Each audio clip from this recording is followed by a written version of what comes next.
Greetings and welcome to the Glow in the Dark Ghost YouTube channel. My name's Adam and I'm so glad that you're taking time out of your busy day to spend a little bit of it with me. In today's video, we'll be diving into the fascinating world of Lego Castle Heraldry.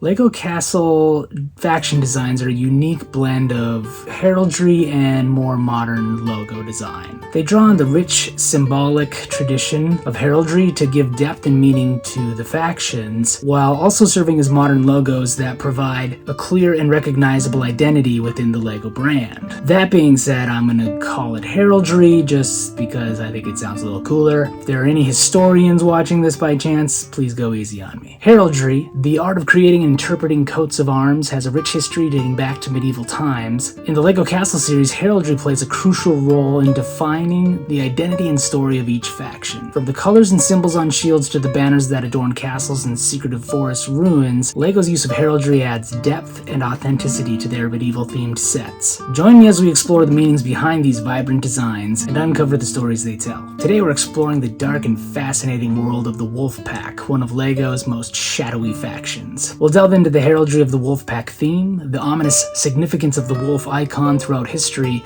and a little bit about the psychology behind our fascination with the morally gray bandit trope. Let's start with the iconic Wolfpack logo. It features a striking combination of red, black, and gray, each color holding a significant meaning. Often associated with danger, blood, and aggression, red evokes the ferocity and ruthless nature of the Wolfpack. This color has been used effectively in many powerful logos. For instance, the red in the Hells Angels logo symbolizes their fearless and rebellious spirit, while the red in the Marlborough logo conveys boldness and intensity. Don't smoke, by the way.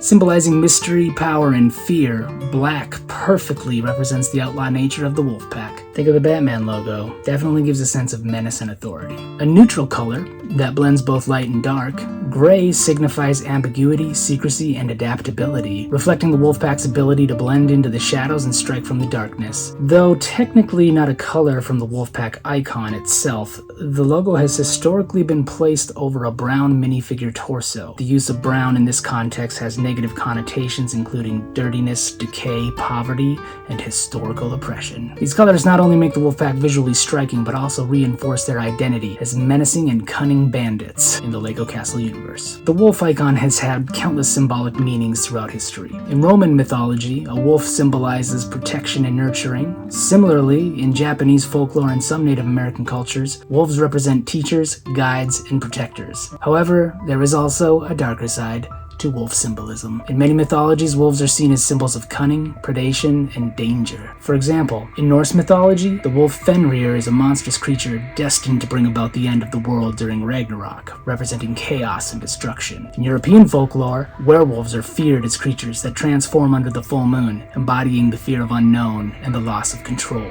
In the Grimm brothers fairy tales, the wolf often appears as a dangerous predator, such as in Little Red Riding Hood, where the wolf symbolizes deception and threat. In Slavic folklore, the wolf is sometimes seen as a harbinger of doom, a creature that lurks in the shadows and preys on the unsuspecting. The Wolfpack's use of the wolf icon taps into these deep-seated cultural fears and associations, portraying them as a sinister group that relies on their cunning and ferocity to survive in the medieval world. So, why are we so drawn to the morally gray bandit trope? There's a fascinating psychology behind it. Characters like the Wolfpack captivate us because they aren't purely good or evil, making them more relatable and intriguing. Their ambiguous morality allows us to explore our own ethical boundaries and darker impulses. Bandits challenge the status quo, resonating with our desire for freedom and resistance against oppressive systems. Think of iconic characters like Robin Hood. I know, we'll talk about the Forestman later, just stay with me. Robin Hood was known to operate outside the law. What about Han Solo? I mean, the guy starts blasting people at a bar in the first few minutes we meet him, but it's okay, because he's a rogue, right? And he's basically good, even though he literally just murdered someone in public. Let's consider Walter White from Breaking Bad, who transforms from a mild-mannered teacher into a criminal mastermind due to the need to provide for his family. We, as flawed humans ourselves, can't help but to admire these morally gray heroes for their resourcefulness and resilience in the face of adversity. They inspire us to reflect on our own struggles and triumphs. Characters like the Wolfpack show that even in a world of knights and kings, there's room for those who live, often in the shadows, by their own code. The Wolfpack embodies all these qualities, making them one of the most captivating factions in the Lego Castle series. Even if they are there for the most part to be a punching bag for other more snooty factions, Lion Knights, they are that underdog you can't help but love a little, possibly because you see a little of their scrappiness in yourself. And there you have it, the heraldry of the Lego Castle Wolfpack faction. From the symbolism of their dark colors to the enduring appeal of the wolf icon, and the psychology behind the outlaw bandit trope. If you enjoyed this video, please consider subscribing so we can do this again. Until next time, take care of each other, stay spooky.